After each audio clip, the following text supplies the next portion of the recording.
बिसायख'थि आयगनि फोसाव जानाय ड्राफ्टखौ गोजोननाय गैया बिटिआरनि लेङाइ गाहाय मावफुं सोद्रोमा गबिन्द बसुमतारी बिथाङा मानो बिथाङा गोजोननाय मोननो हायाखै नोंथांमोननो फोरमायगोन जोंनि बड'लेण्ड बुब्लि खौरांनि गेजेरजों थांनाय 20 जुनाव बिसायख'थि आय'गा मोनसे डिलिमिटेशन ड्राफ्ट फोसावदोंमोन आरो बे ड्राफ्ट बायदि बिटिसि आव मोन 15 विधानसभा आरो क'क्राझार लकसभा बियाबखौ आगोलनि बायदिनो थि दोनबाय आरो दरं लकसभा मुंनि गोदान लकसभा खालामनानै होनाय जायो बेखौ लानानै बिटिआरनि लेङाइ गाहाय मावफुं सोद्रोमा गबिन्द बसुमतारीनि फोरमायथि बिथाङा बुंदों गुवाहाटीआव जानाय बिसायख'थि आय'गनि हियारिंआव जोंनो थांदोंमोन आरो जोंनि दाबिया दंमोन मोननै मोनसेया जादों बिटिसिखौ लानानै मोननै लकसभा खालामनो नांगौ क'क्राझार आरो उदालगुरि जानो नांगौ गुबुन फारसे मोनसे दाबिया जादोंमोन बिटिसिनि सिङावनो जायखिजाया विधानसभा बियाबखौ दानो नांगौ नाथाय बिदि जादिया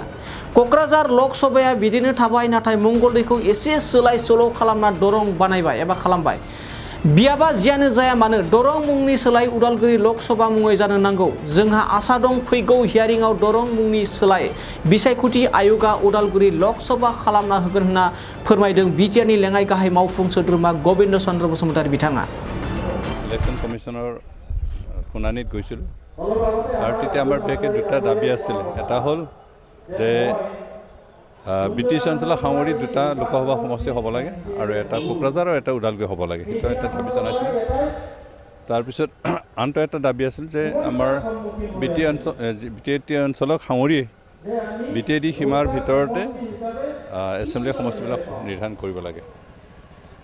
আৰু কেইদিনমান আগতে ইতিমধ্যে আমাৰ ৰিপৰ্ট ওলাল আৰু ৰিপৰ্টত আমি পাইছোঁ যে আমাৰ লোকসভা সমষ্টি দুটা হ'ব লাগিছিল কিন্তু বিটিচি এৰিয়াক সাঙুৰি কিন্তু দুটা নহ'ল অকল কোকৰাঝাৰ সমষ্টি হ'ল কিন্তু আমাৰ মঙলদৈ সমষ্টিটো কিছু সাল সলনি কৰি মাত্ৰ নামটো সলনি কৰি দৰং সমষ্টিত দিলে যেহেতু আমি দাবী কৰিছিলোঁ যে উদালগুৰি সমষ্টি হ'ব লাগে আৰু এইটো বিটিএডি অঞ্চলক সাঙুৰি হ'ব লাগিছিল কিন্তু আমাৰ ইচ্ছামতে তেনেকুৱা নোহোৱাৰ কাৰণে আমি খুব শান্তি থাকিব পৰা নাই আৰু সেইকাৰণে আমাৰ আৰু এটা অনুৰোধ তথাপি আমি ৰাখিছোঁ যে জনসংখ্যাৰ তৰফৰ পৰা যিহেতু বিটিএডি অঞ্চলক সাঙুৰি দুটা লোকসভা সমষ্টি কৰাটো সম্ভৱপৰ নহয় সেইকাৰণে দৰং আৰু কামৰূপৰ কিছু সমষ্টি সাঙুৰি পেলাই মঙলদৈ সমষ্টিটো জাষ্ট দৰং সমষ্টি বুলি গঠন কৰা হৈছে এই ক্ষেত্ৰত আমাৰ বিশেষ ক'ব লগা নাছিল মাত্ৰ আমি নামটো এতিয়া আমি দাবী জনাইছোঁ যে নামটো ওদালগুৰি হ'ব লাগে যিয়ে নহওক এৰিয়া যিয়ে নহওক সমষ্টি যিয়ে নহওক কিন্তু নামটো ওদালগুৰি হ'ব লাগে আৰু ইতিমধ্যে আমি আশা কৰিছোঁ যিহেতু লাষ্ট হিয়াৰিং আমাৰ আছে লাষ্ট শুনানি নিৰ্বাচন আয়োগে কৰিব আৰু তাৰ কাৰণে এটা সুযোগ দিছে আমাৰ এটা আশা আছে আমি আমাৰ কিবাৰ ওপৰত বিশ্বাস আছে নিৰ্বাচন আয়োগৰ ওপৰত যে শেষত নিৰ্বাচন আয়োগে মঙলদৈ সমষ্টি বা দৰং সমষ্টি বুলি ঘোষণা কৰিছে সমষ্টি ইয়াক ওদালগুৰি সমষ্টি হিচাপে নামকৰণ কৰিব सोलोंथाइ बोसोर 2023-24 नि थाखाय फरायसाफोरनो गोदानै मुं थिसननाय लानानै फैदों क'क्राझारनि डक्टर सभा ब्रह्म मिउजिक आरो फाइन आर्ट्स कलेजआ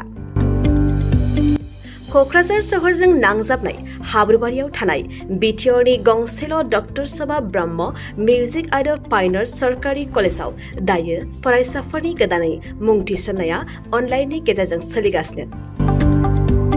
फरायसाफोरा क'क्राझार मिउजिक एन्ड फाइन आर्ट्स.in वेबसाइटआव थांनानै मुंखौ थिसननो हागोन